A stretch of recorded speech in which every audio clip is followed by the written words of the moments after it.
نحمدہ ونصلی ونسلم علی رسولہ الکریم اما بعد فاعوذ باللہ من الشیطان الرجیم بسم اللہ الرحمن الرحیم۔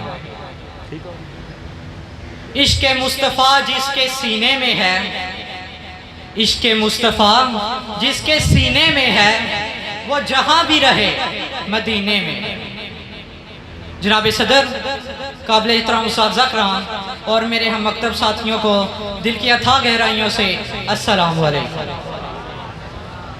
جناب صدر، آج مجھے جس موضوع پر آپ کے سامنے لب کشائی کرنے کا موقع ملا ہے وہ ہے شان مصطفیٰ صلی اللہ علیہ وآلہ وسلم۔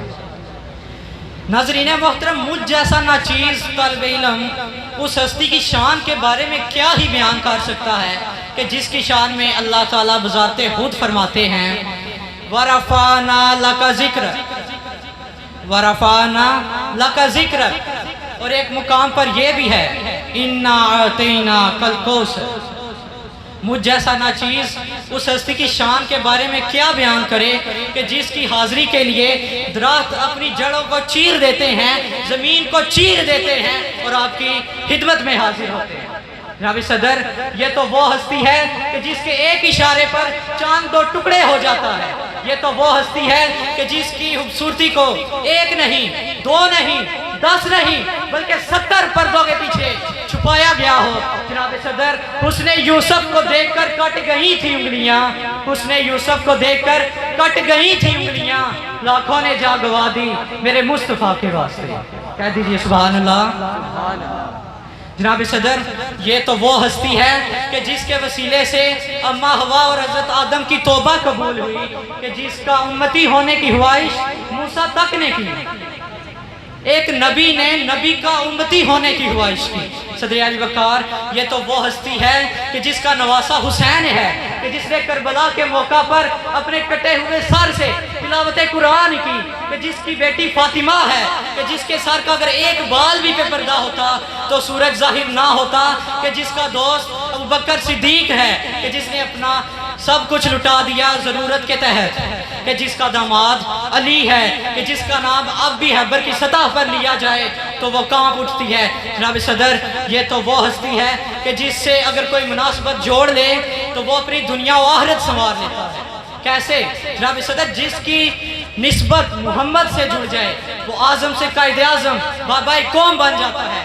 اقبال سے علامہ اقبال شاعر مشرق بن جاتا ہے، عثمان سے عثمان غنی بن جاتا ہے، عمر سے عمر فاروق بن جاتا ہے۔ صدر علی وقار، یہ تو وہ ہستی ہے کہ جس پر اللہ تعالیٰ اور اس کے فرشتے بھی درود بھیجتے ہیں اور حکم دیتے ہیں کہ مومنو، میں اور میرے فرشتے بھی محمد پر درود بھیجتے ہیں، تم بھی محمد پر درود بھیجا۔ ارے سبحان اللہ، آواز نہیں آئی سبحان اللہ۔ صدر علی وقار، دلچسپ واقعہ ہے۔ حضرت عائشہ سے سوال کیا گیا کہ بتائیے حضور صلی اللہ علیہ وآلہ وسلم اخلاق کے کیسے تھے؟ تو کیا حسین جواب آتا ہے کہ تم نے قرآن نہیں پڑھا؟ کہہ دیجئے سبحان اللہ۔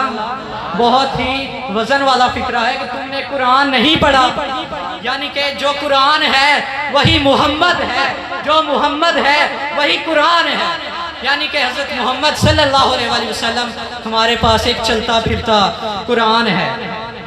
صدر علی وقار، یہ تو وہ ہستی ہے کہ جس کے آخری لمحوں میں اپنی امت کی فکر ستائی جائے اور یہی دعا نکل رہی ہو، یا اللہ میری امت کو بخش دے، یا اللہ میری امت کو بخش دے۔